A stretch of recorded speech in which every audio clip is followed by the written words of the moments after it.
नमस्कार किसान भाइयों। प्रधानमंत्री किसान सम्मान निधि योजना में अभी तक काफ़ी किसानों की किस्तें नहीं आ रही है, क्योंकि उनका आवेदन पीएम किसान पोर्टल पर अभी इनएक्टिव के स्टेज पे है। तो प्रधानमंत्री किसान सम्मान निधि योजना में जिनका आवेदन अभी इनएक्टिव है या जिनकी किस्तें नहीं आ रखी है या किसी कारण से इनएलिजिबिलिटी हो रखी है, तो आज हम वीडियो में देखते हैं उनको एलिजिबल कैसे करते हैं। तो आप सबसे पहले अपना बेनिफिशियरी स्टेटस चेक कीजिए। अगर आपका पीएम किसान का स्टेटस देखने पे land seeding no, e KYC no या यस लिखा हुआ रहा है, या Aadhaar bank account seeding yes या नो लिखा रहा है, तो आप अपने एलिजिबिलिटी स्टेटस चेक करने के लिए आप रीजन ऑफ इन एलिजिबिलिटी पे क्लिक कीजिए।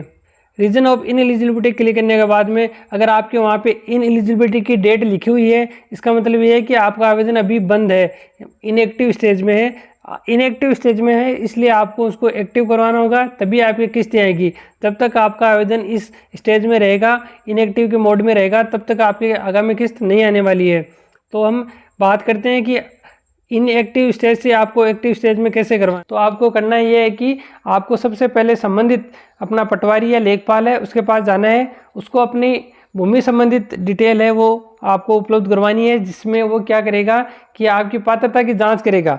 पात्रता की जांच ये होती है कि आपकी भूमि 1 फरवरी 2019 से पहले की है या बाद की है। अगर बाद की है तो आपकी विरासत से ही है तो ही आप पात्र है, अन्यथा अगर अन्य तरीके से आपने कोई भूमि हासिल की है या आपके भूमि नाम दर्ज हुई है तो वो आप पात्र नहीं होंगे इस योजना में। तो इन सब की और अदर भी पात्रता की जांच करेगा, जैसे आप गवर्नमेंट एम्प्लॉय नहीं हो, पेंशनर नहीं हो, या डॉक्टर वकील पेशेवर नहीं हो, ऐसे कई तमाम चीज़ों की जो एक्सक्लूजन की श्रेणी में आते हैं उन सब की वो जांच करेगा। जांच करने के बाद में अगर आप पात्र पाए जाते हो तो वो संबंधित पात्रता की रिपोर्ट आपको या अपने ब्लॉक नोडल अधिकारी को देगा। कुछ स्थानों पे तो ऐसा है कि ब्लॉक नोडल अधिकारी के द्वारा ही अपने पटवारी या लेखपाल को पटवार स्तर पे ही जो इनएक्टिव हो रखे हैं उनकी लिस्ट दे रखी है। अगर लिस्ट में आपका नाम है तो संबंधित पटवारी या लेखपाल आपकी पात्रता की जांच करके ब्लॉक नोडल अधिकारी को देगा, और अगर उनके पास लिस्ट नहीं है और आप पात्रता की रिपोर्ट पटवारी स्तर से करवा के और ब्लॉक नोडल अधिकारी को दे सकते हो।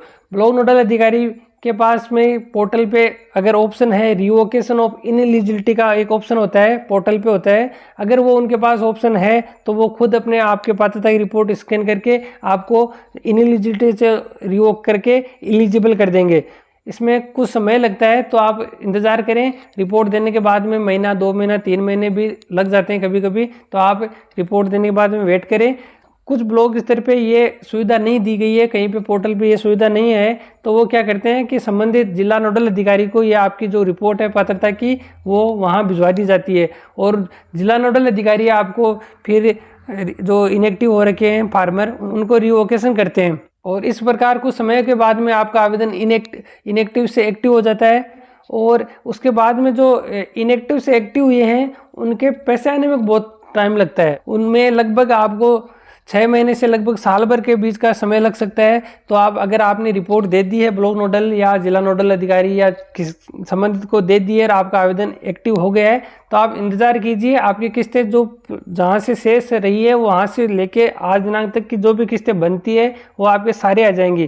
तो आप निश्चित तरह के वेट कीजिए, और वो जो किस्तें हैं वो धीरे आती है लेकिन आती ज़रूर है। इस प्रकार आप अपना आवेदन इनएक्टिव को एक्टिव करवा सकते हो। अगर आपको हमारा वीडियो अच्छा लगा है तो चैनल को सब्सक्राइब कर लीजिए।